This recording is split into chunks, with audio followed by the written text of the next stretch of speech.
All right. The last page of your notes in methylation is a reference slide that will give you some websites. So for follow-up, you have that. But remember that if you do nothing but start detoxification, you're going to improve genetic expression. That's the beauty of it. It's so simple. And we should be doing detoxification all the time. It happens every minute. So we should be supporting those pathways and not shutting them down with toxicity.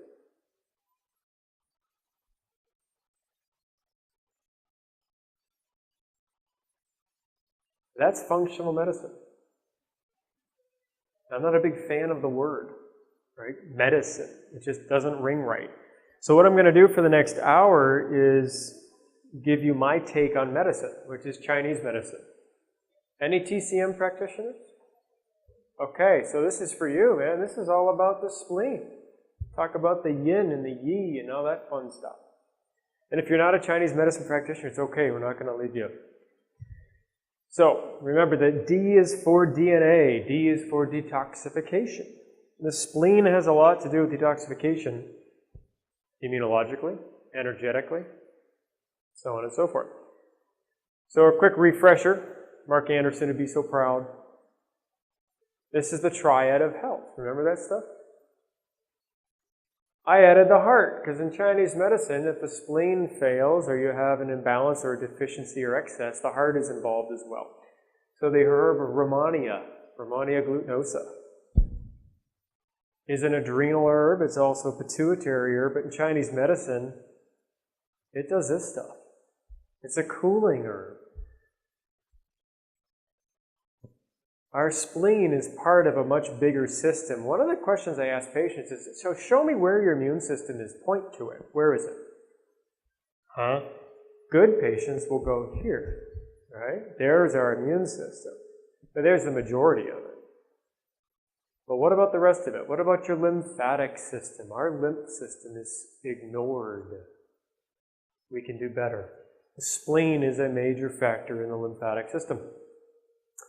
Any dysfunction of any of these glands leads to allergy and autoimmune tendencies. Now, we could do a whole day on autoimmunity, but we're already tired and that would be a little dry.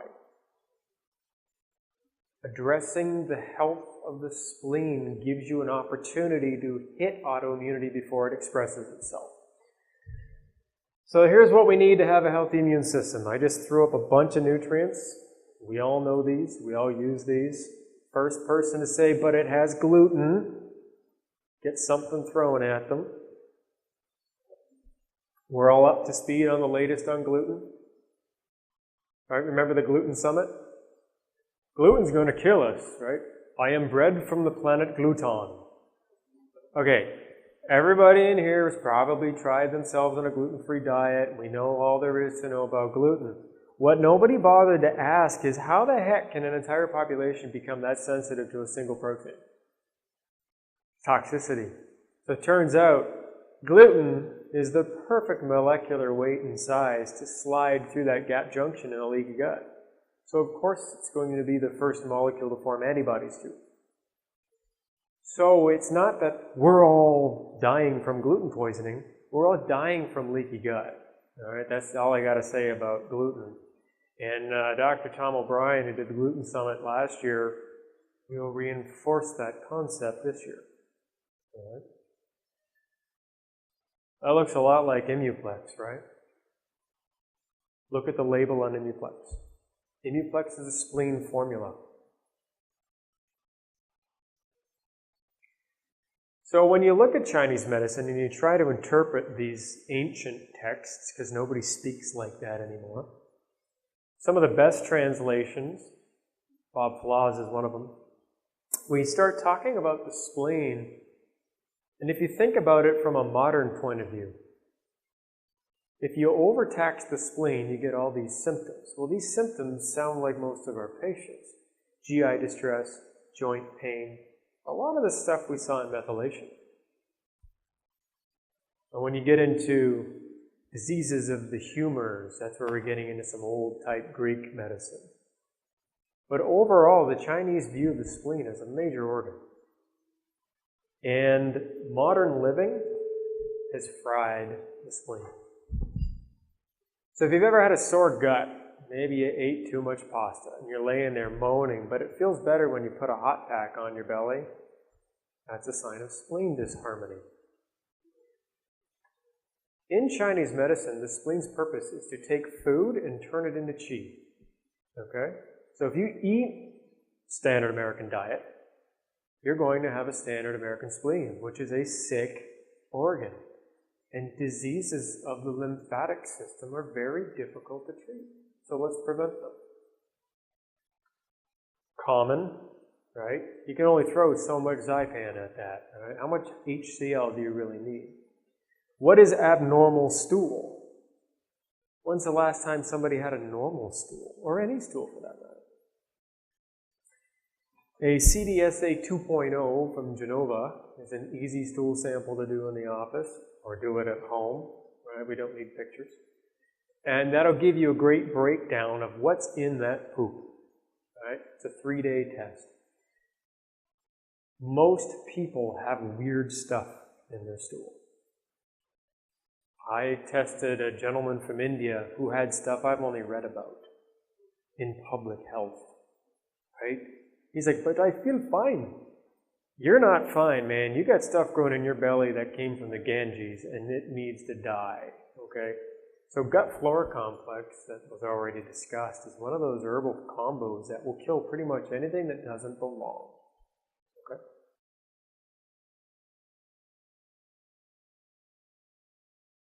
Now everybody starts looking at their tongue in a mirror when we start talking about the spleen in Chinese medicine. One of the classic signs of spleen deficiency are the ridges around the tongue. You see bite marks on the tongue. So now you can pull up and take a selfie of your tongue and kind of see what's going on with your spleen. But those are pretty well a modern collection of symptoms. Now we would look at this differently, but something Dr. White said in the beginning was, when researchers look at data, they see one thing. When a clinical practitioner looks at data, they see something else. So what I want you to do just this afternoon is look at these things not necessarily as an adrenal issue or a gut issue. But think of it bigger. Think in terms of balance, innate. Think in terms of the spleen. Symptoms of a spleen deficiency, the qi in the spleen or the energy. The way to view qi, you could say, what's the charge on that organ? Is it fully charged or is it being drained? You want your phone to be fully charged, you want your spleen to be fully charged. But we're starting to see a pattern. So, disease processes that could go with the spleen. It's pretty much why most people go in to see the medical doctor. Number one reason people see the doctor today is fatigue. Spleen has a lot to do with that. So they're either medicating people because they can't sleep, or they sleep too much. Most people now are too tired to sleep. Right? That's not a nice place to be. You cannot buy a good night's sleep. You just can't do it. I don't know about you guys, but why are we seeing pneumonia in July and August? Where's the flu coming from? What's with the bronchitis? Why are so many people sick this summer? It's not just me, right? I'm not like some weird bubble in southeastern Michigan. It's kind of all over the place. Spleen is a huge immune organ. We have to give it some love, show it some respect. This is the person that really wants to sleep, but can't, and then they're tired all day. That's a spleen person. Anybody know how to muscle test the spleen? It's a joke, right? Press it. Okay. Lat dorsi. Do it standing. Thumb in. Hold it tight. If no matter what you do, you just can't hold that in, and you've already adjusted the shoulder and it's just not working, check the spleen. So therapy localized spleen, or try some spleen substances. most of the time you'll see a weird unresponsive shoulder going into spleen. Classic AK guys will say that's pancreas. But does blood sugar have anything to do with the spleen? Absolutely. Anxiety, worry, can't remember anything, CRS syndrome. How about that? One of my favorite Wally Schmidt symptoms is, you go to bed, you put your head on the pillow, and all you hear is your heartbeat going boom, boom, boom. You're like, what is that? Spleen. This is crazy, because if you took spleen off the title slide, everybody in this room would be making notes about other systems. But these all tie back to the spleen. These are modern issues. So what do they do? What ICD codes are we going to use? None, because we're not allowed to, right? All right. Neurotransmitter imbalances have a root in spleen. So here's how to figure it out. Traditional Chinese medicine says the splenic color is yellow. A nice yellow, not necessarily a pukey yellow.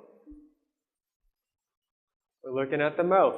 The season of the spleen is now. That sounds good. All right. It is. It's late summer. So ask your patients with those symptoms. Say, hey, do you feel really good? Like late summer, early fall? Is that when you feel your best? Is that your season? Oh, absolutely. That's when I'm at my best. You're probably a spleen person. Spiritually, they struggle with, I want to do everything, but I can never do everything. I get nothing done. They're aware of it. They've read The Secret. They know all about the power of intention, but they just can't focus their intention. This is the person that starts everything and finishes nothing. Right? One of my favorite quotes from Lee Iacocca says, the person with the greatest idea is only as good as if they can get that idea across. Because if they can't get other people to understand it, it's a useless idea. Spleen people are like that. They've got all these great ideas, but nobody understands them. Interestingly enough, people that like to hum and sing all the time to manage stress, that's a spleen person. Spleen people are powerful people. Okay? In Chinese medicine, you always honor the spleen. It's a big deal. Muscles are the target tissue for spleen people. That's why I'm bringing it to you. This is a chiropractic opportunity. Okay? Don't adjust the spleen. No. That would be weird. Although depending on how you do your drop maneuver, you might adjust your own spleen. So, if this is you, you're a spleen person. You can't shut your head off no matter how hard you try.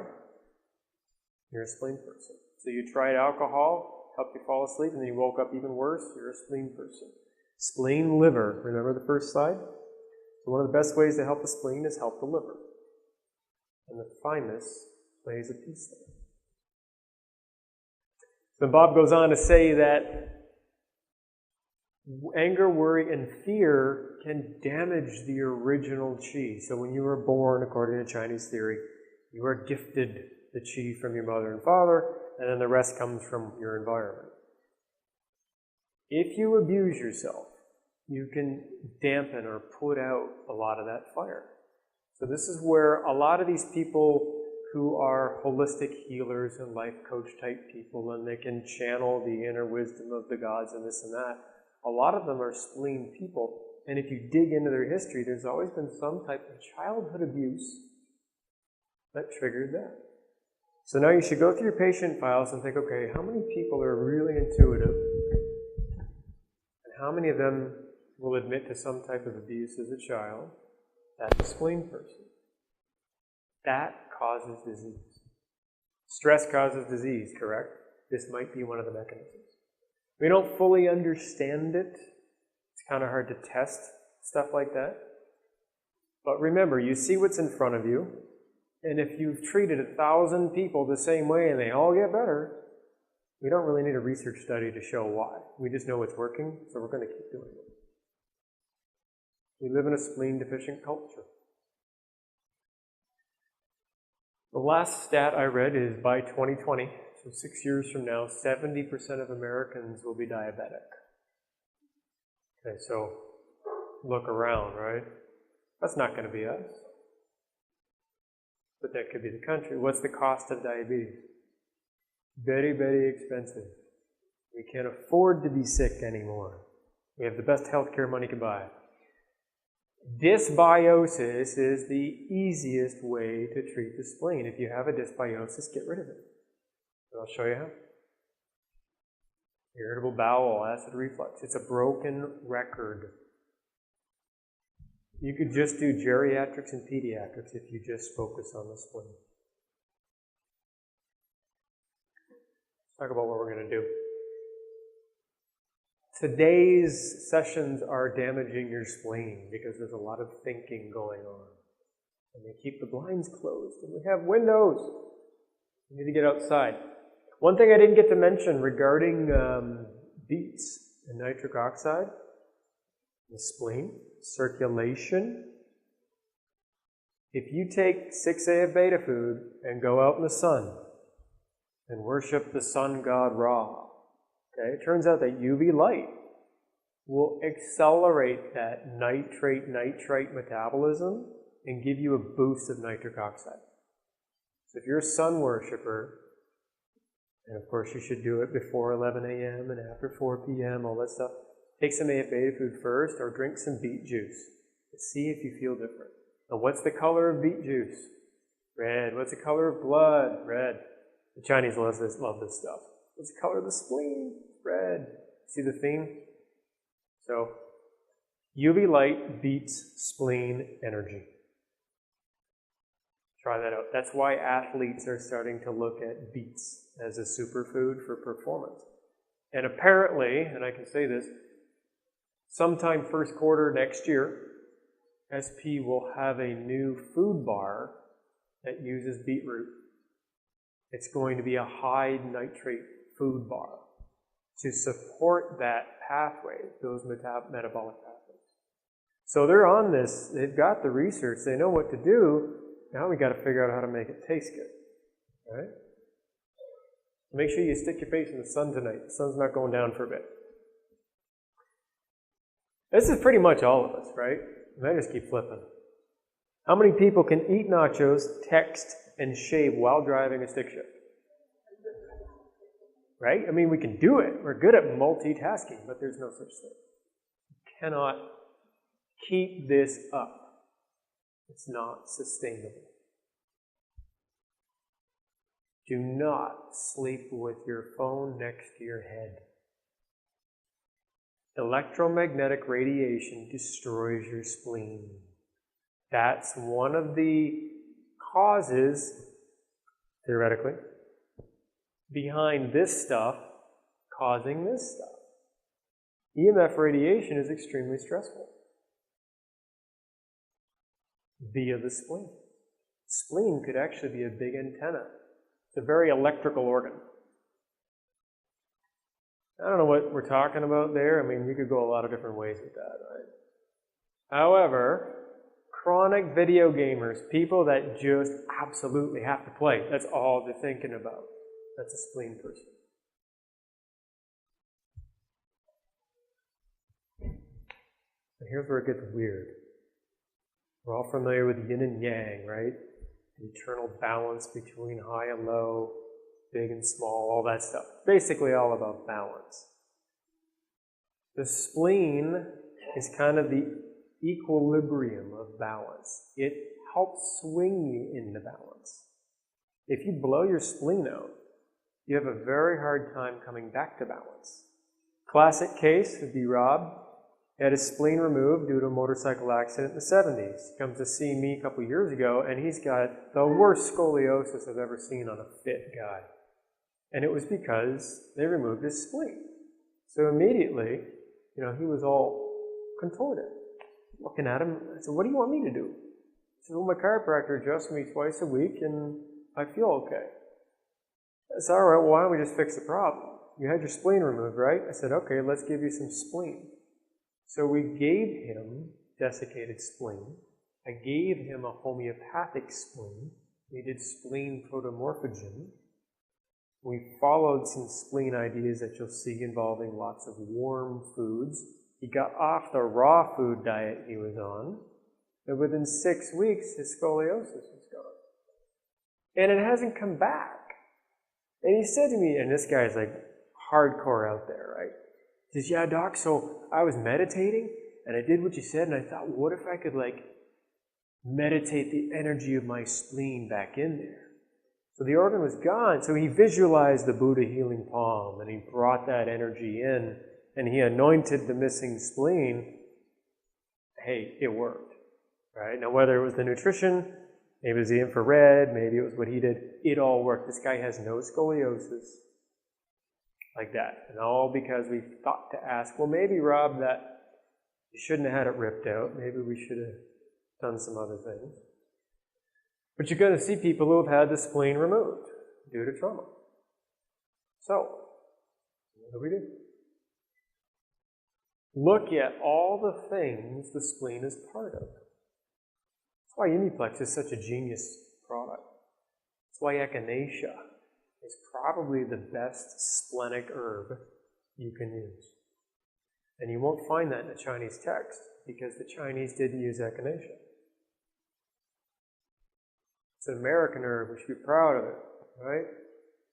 Still trying to figure out the best way to spell America.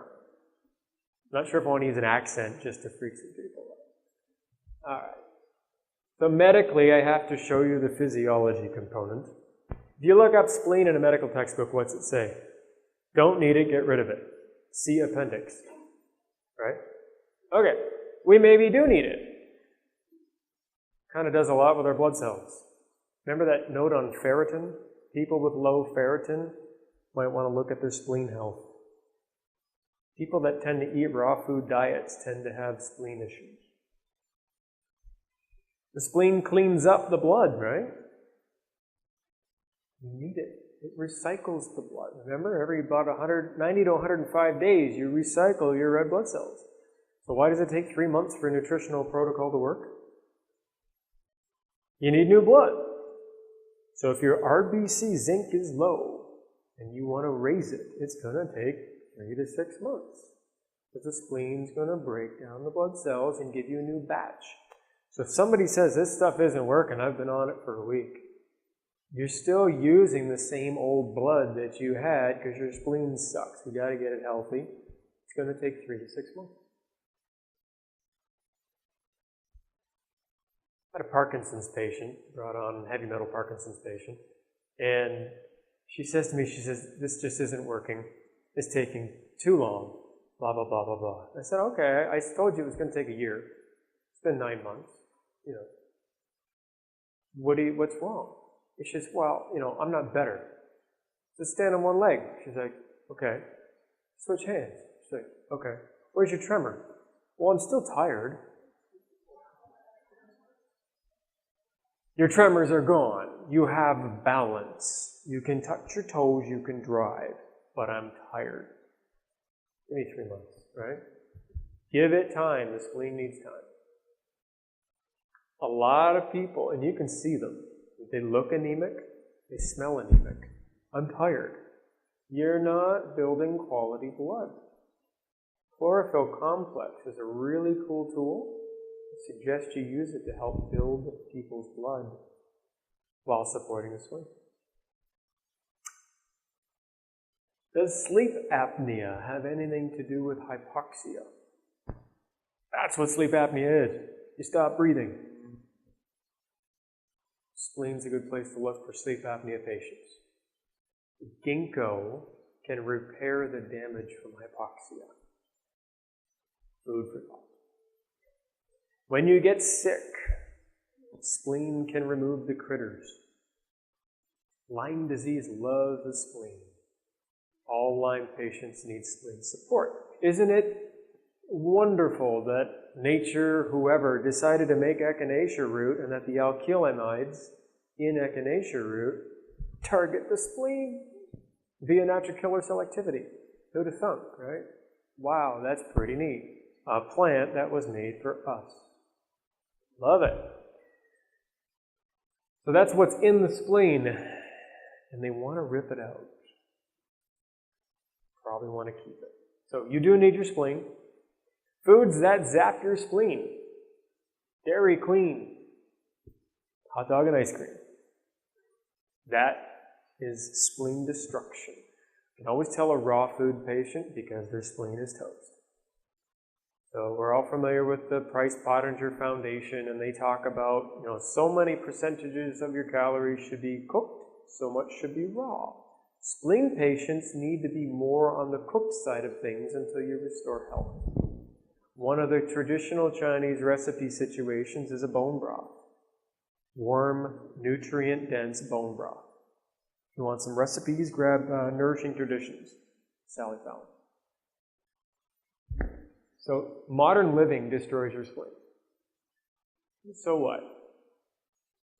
Well, what happens if you were to immunize somebody in a spleen deficiency? Body can't act on the immunization, so it becomes a toxic insult. Usually goes right to the brain. Modern living will cook it. Some basic tricks will fix it. Stop drinking so much cold beverage. If you've got somebody with a lot of upper digestive issues and you start having them drink some ginger tea with their meals, you can wipe out a whole host of issues. Now, Lee Carroll gets into a whole dissertation on glucagon-like peptide 1 and 2 and bitter receptors and how all of this in Chinese medicine actually works. And it's pretty neat.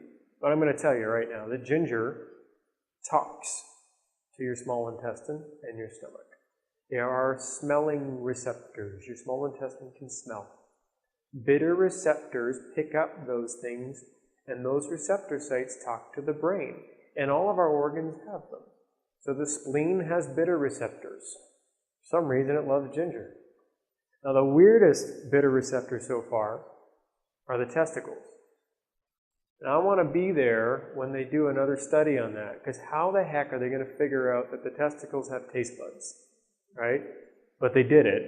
And the rationale now shows, and this is by accident, that tribulus communicates with the bitter receptors in the testicles.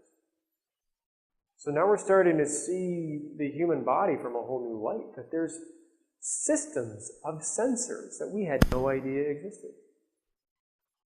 Bitters. Chamomile, gymnema, communicates directly with the small intestine. Feverfew communicates with the central nervous system. It's a big deal. Cardiovascular disease and diabetes can be traced back to dysfunction in bitter receptors. Spleen has something to say about that. So I'm sure we could all eat like this, right? Sitting on a mountaintop with our fish head suit meditating on the universe. That's not going to happen. So, hit pause once in a while. Dalai Lama's got great advice. He says, schedule 15 minutes of nothingness into your calendar every day. Nothing. Don't listen to the radio. Don't check your email. Just chill and breathe. I said, what am I supposed to do? He says, listen to the sound of the world. You've been to Detroit? Question.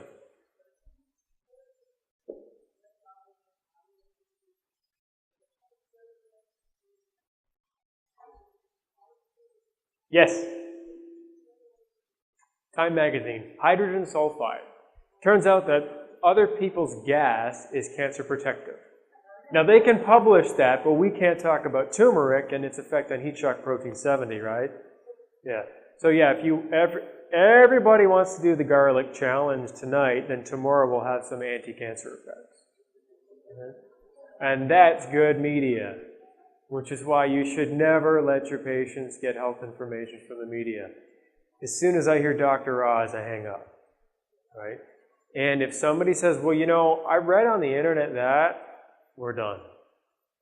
Because I didn't just spend 45 minutes building you the perfect treatment plan for you to check with Dr. Google, right? But, yeah, good point. So those are your spleen foods. Now, wait a minute. Why do I have coffee and red wine up there? Who knows what it means to be grounded energetically? You're going to ground yourself. Okay, so these are the grounding foods. So electrically, to be ungrounded, your electrons are going all over the place. So how do we ground the body? Do things like Tai Chi, Qigong. The spleen is the organ that determines how grounded you can be. So for those healers that kind of float through the room with the long robes and they can heal from afar, they might need some spleen support. Okay? So when you go downtown across from the hard cider store and you go see Tony the Psychic tonight, Tony's in 3 to 7, best psychic in town. You just go and say, hey Tony, how's your spleen? Why? Say, what color underwear am I wearing? You're psychic, you know. Play with the psychics. Those people have weak spleens and they need splenic support. A lot of time they're vegetarians and they won't use bone broth. Coffee has a lot of great chemicals in it, but coffee in excess will drain the spleen. All right. Red wine, same thing. Tea leaves, like green tea leaves, are nutritional. Don't eat them necessarily, but drink green tea. For you or for me? Roughly 24 ounces of strong brewed coffee a day is about the upper 24-hour limit. Gives you about 600 milligrams of caffeine. Beyond that, you're starting to fry the system, but everybody's different. So, you know, tighter down to decaf. Yeah. Beets, roast them. Yes. And this is where, like I said, everything's come full circle now. So we're back to juicing. So in a case like this, you could juice the beet and only eat an ounce or two of beet juice. And if you chase that with some tea, you balance the system. And that's been done in Chinese medicine for 4,000 years. Yeah. Correct. We're looking for the red. Yeah. And then if you're going to do something with the greens, remember the greens have more of a bile thinning activity than the root. But just getting anybody to go near a beet is successful. So let's do some really cool stuff. So who knows what Qigong is? Okay, we're not going to demonstrate. We tried that once. It was chaos.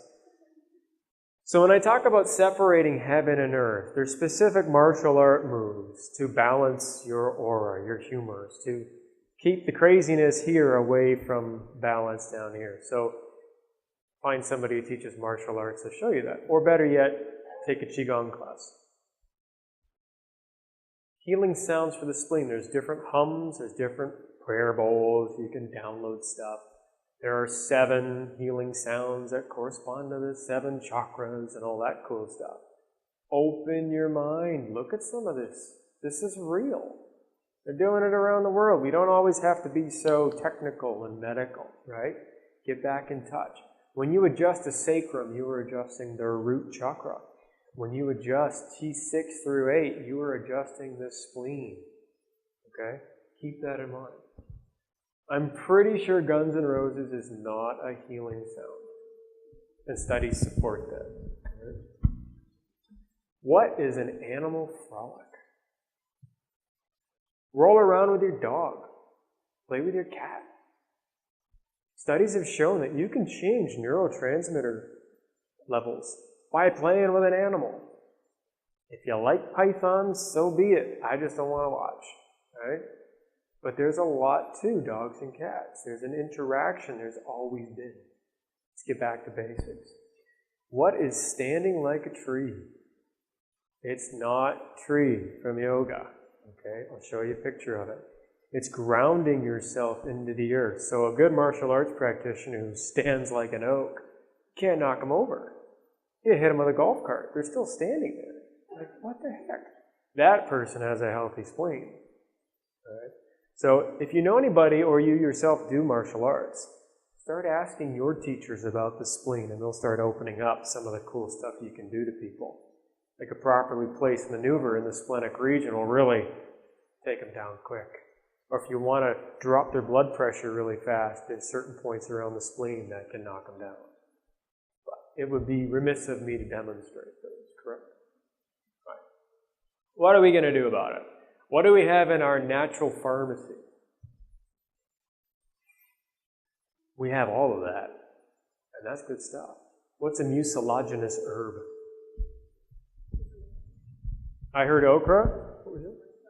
Marshmallow, slippery elm. Those are the... Yeah, okra.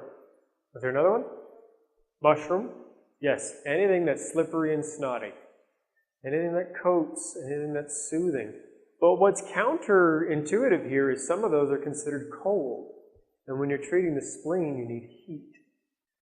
So this is where science comes in and says, yeah, but it warms the gut.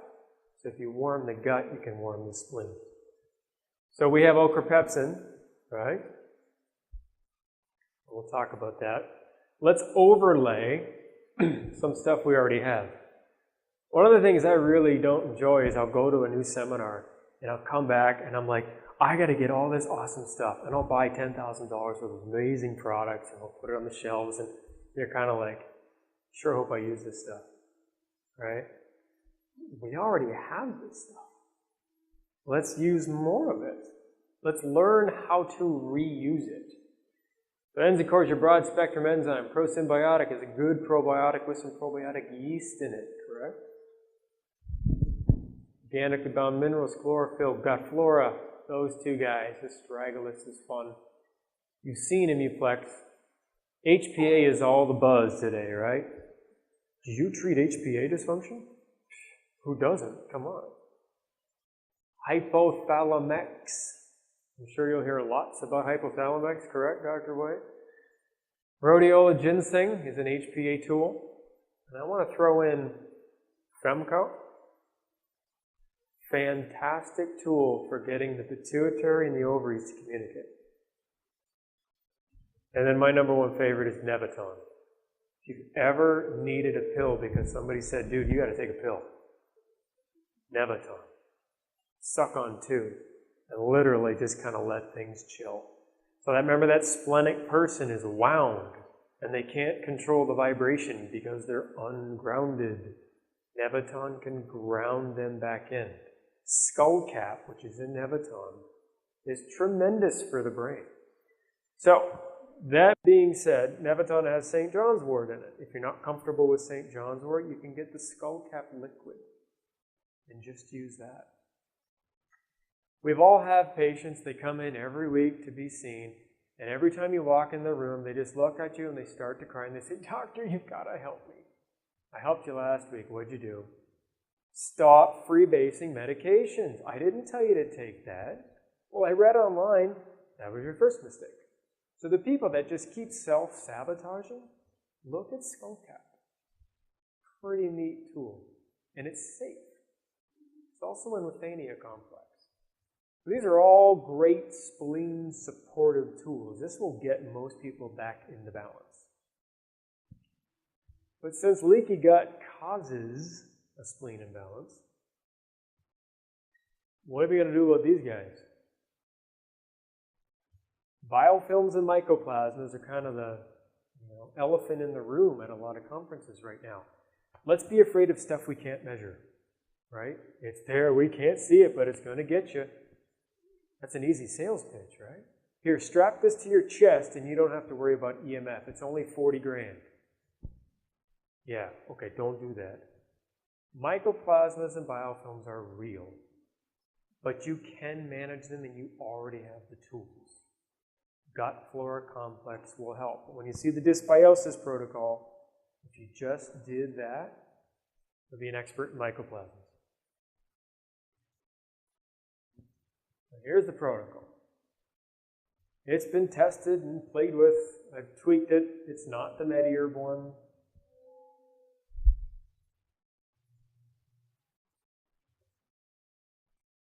Ochrapepsin is the missing link. If you've never used it, buy a few and experiment. Can I get a what for ochrapepsin? What? Exactly. So we've seen gut flora complex. Vitanox is your powerhouse of super herbs. That's your turmeric, your green tea, right? Rosemary, grapeseed, all in one. Inulin is your prebiotic. If you're going to start killing things, you better feed the good guys while you're killing them, or else you're going to starve them out. And then you've got to give some probiotic and a little bit of good yeast down there as well. So, if you print these off on little 4x6 cards, and give them to patients with GI dysfunction. Say, you know what? We got to do this. Do this for 6 weeks. We're going to do all this other cool stuff, but we really got to fix your gut. If you do this for 6 weeks, you're going to radically change their body. You're going to upregulate physiology. Yes? For any GI stuff, pretty much. Yeah. These are all safe doses. If you want to play around with a whole food fiber as well, you can. But this, in the middle, makes all the difference. So there's weed and feed programs. There's all these other things you can do. What we're missing is removing the waste. We're all experts on how to kill stuff. But what do you do with the bodies? They have to be removed. The spleen gets burdened by cleaning dirty blood over time. You don't want to wear it out. So if you clean up the gut, you can clean up the spleen. So this is your mucilaginous friend, okra. Now most people like okra coated in cornmeal and fried in bacon grease, right?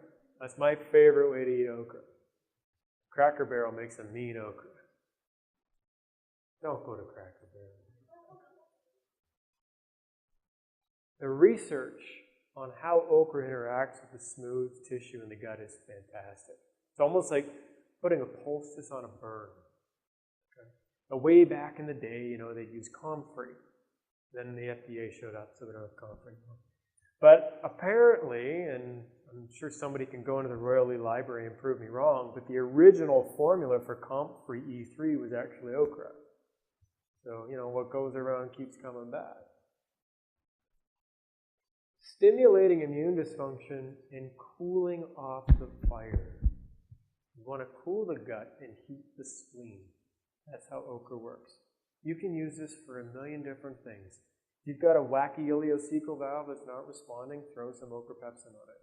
Because what's going to happen is there's so much metabolic waste in the gut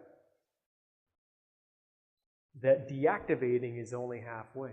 You've got to suck it out.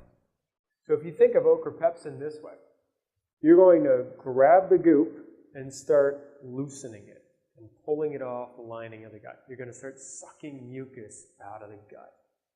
Think of it as a sinus rinse for your belly. As you're pulling all that mucus down, because it's sticking to the okra, right, you need something to break it up. So pepsin will break down those proteins. It's very good at breaking down mucus. It's going to start making it easier for elimination. The E3 behind it soothes it. It's very good for people that have hard, thick stools. The person that produces a stool about that big, and that person's 7 years old. You're like, how did that happen? It's physically impossible. You want to look at using things like okra pepsin to keep the system smooth. You could also use some bentonite, right? That would go well. But I don't use a lot of bentonite in a spleen situation because I find it too cooling. We don't want to overcool it. You don't want to totally put the fire out. You just want to dampen it. So think of this as an exfoliant and a mud mask for your small and large intestine. Make sense? Play around with it. If you want to muscle test the heck out of it over the ileocecal valve, go right ahead. We have a question.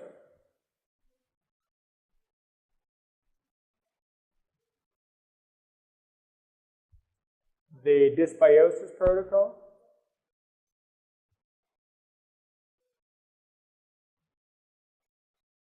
In your notes, the okra pepsin might be a little small.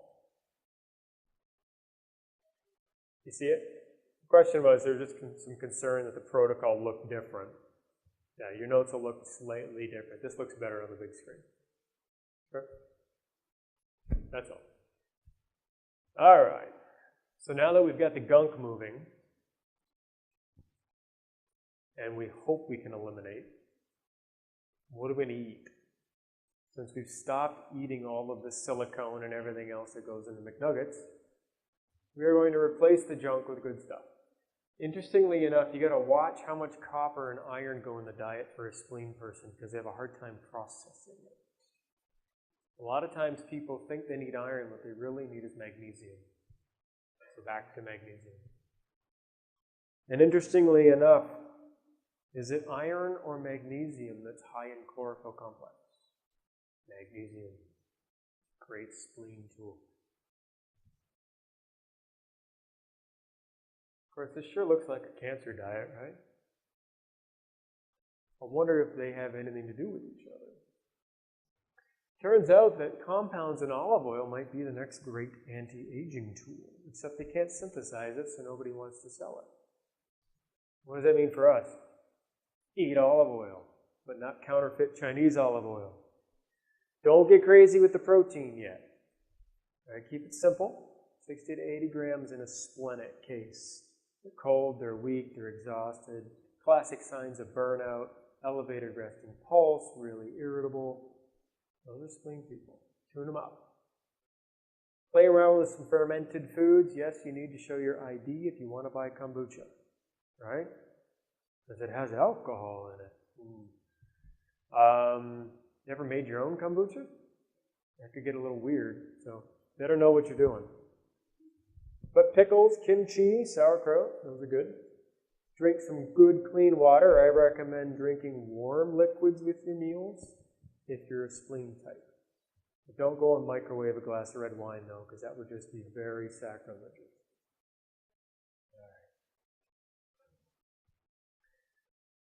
And in honor to Wally Schmidt, we have to talk about how the spleen plays with infection. So, interesting point. I brought up bronchitis and pneumonia earlier. A lot of people with spleen deficiencies get this chronic cough. You give them all the finest support in the world, and they're just not getting over it. They've taken 6 bottles of Conjuplex, and they're not any better. Like, what are we missing? Of course, you get to see them after they've done all that. Throw in some spleen tissue. Add a little extra spleen. This is why you would see protocols involving Imuplex and Conjuplex together. But don't forget to add extra spleen. Don't be afraid to throw some desiccate in. One of the biggest mistakes I see in using a lot of these whole food products is somebody say, well, you know, this has spleen in it. Yes, but it has 1/18 of a tablet. And we need to use 3 or 4 tablets. So yeah, we're going to need 147 capsules of Imuplex. Okay. No, don't do that. You may have muscle tested up to 16,204, but don't do that. Add the whole desiccate. If they're having allergies, add the Entronix. Chronic cough, weak spleen, add spleen desiccate, and if you think there's allergies, add Entronix. You got all that? A lot of people have a chronic cough, and if you can break that for them, man, not only are they happy, but the person they sleep with is very happy. Speaking of which, marshmallow root liquid is great for calming that nighttime cough, right? Because it's a mucilaginous herb. It inhibits the reflex. So is ginger tea. So here we are back to the same old stuff. This is the spleen connection. This is where Chinese medicine is coming back and saying, hey, remember me? So why do we have weak spleen and thymus? Too stressed out? Question? Either or, test away. See what works best. Do both, if it tolerates. Remember, the PMG is there to assist in the removal of the antibodies, where the desiccate is there to nourish the gland. So, while we're not going to do autoimmunity tonight, everybody say, thank you, Lord. I want to make a point because a lot of the research being done on autoimmunity is getting into this danger theory concept. And without warping your brains, it's just basically understanding that immune systems do not behave with a self and non-self situation anymore. That it turns out we actually make molecules that act as danger signals or memory signals. And a lot of these signals interact with other systems. For example, bacteria in your gums can actually lead to heart disease, correct? That's what I'm talking about. The spleen plays a huge role in this. So if we get everybody's spleens healthy by fixing their gut, fixing the immune system, autoimmunity becomes a smaller planet. And we're up to like 6,100 named autoimmune diseases. Stealth pathogens. I've done a 3-day lecture on stealth pathogens. Again, let's be afraid of stuff you can't see, right, or measure. But Lyme is a good stealth pathogen because it's the great mimicker. We will call Lyme the malaria of the West. And if you think along those terms clinically, it'll make more sense to you. Our diet is the biggest danger. That's no surprise there. One surprise I still hear from going around the country is people still think you can only take echinacea short term. If you're going to heal the spleen, you need to take it long term. It's safe. The myth that you can only take it short term is because of this slide that was read incorrectly. What happened?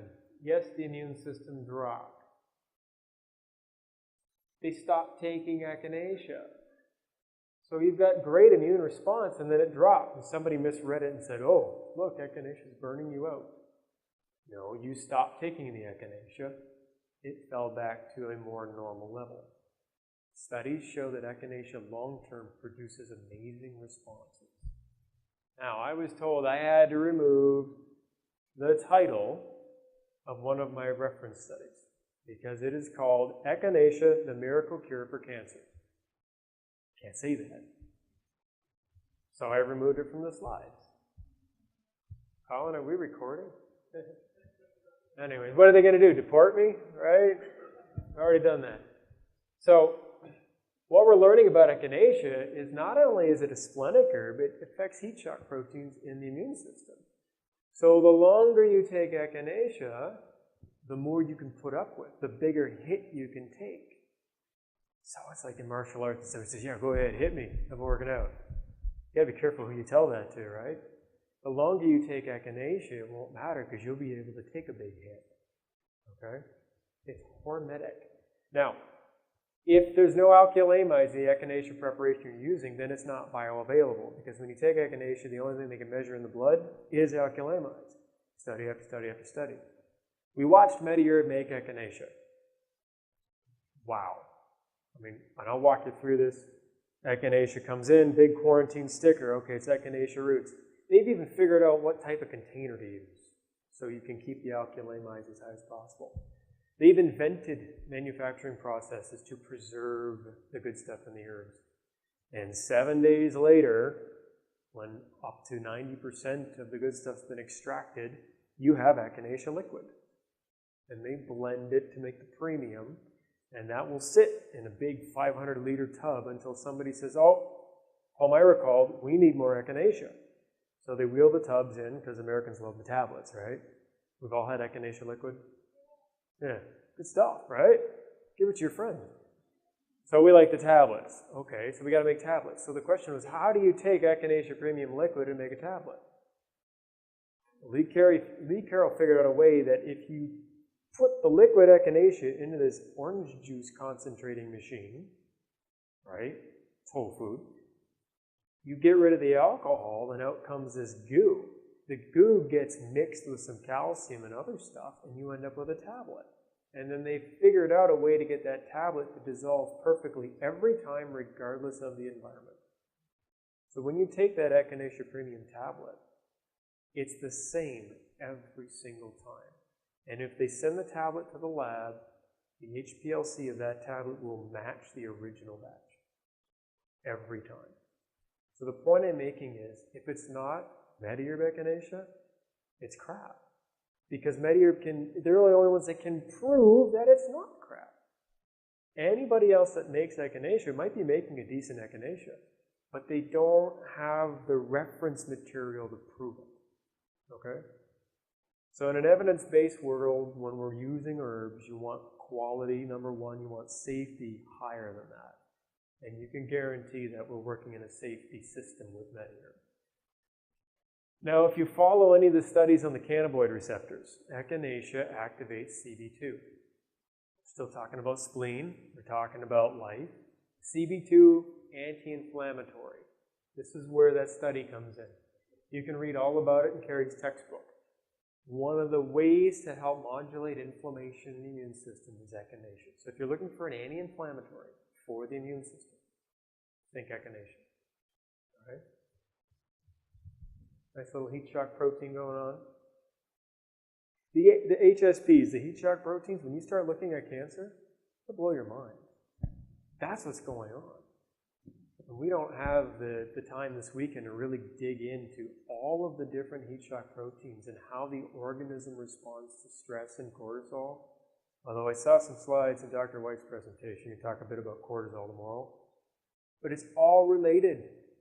So the Chinese knew this. Get on the bandwagon, pay attention to the spleen. So Monday and Tuesday, we're all going to start testing magnesium and zinc, but I'd suggest we start testing spleen as well. And this is why I'm saying that echinacea looks like it is the best herb for spleen, because it will enhance natural killer cell activity. It's the only plant I've found that will all the time turn on the spleen.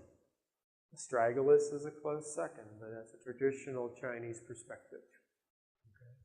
Astragalus is pretty warm. Now, MediHerb has done so much research and supported so much research on echinacea that the Cochrane Review has changed their outlook on echinacea. So 2 years ago, echinacea didn't do anything, right? It's like, we've done the studies, we've looked at the studies, it doesn't work. MediHerb's studies have been submitted, and the Cochrane Review had to change their mind. That's the power of the stuff we're using. We're changing the people that review medical literature. So the Cochrane Review is saying, yeah, you know, it's probably good for colds. And that's not easy to do with these guys. Just look at the history in St. John's Wort.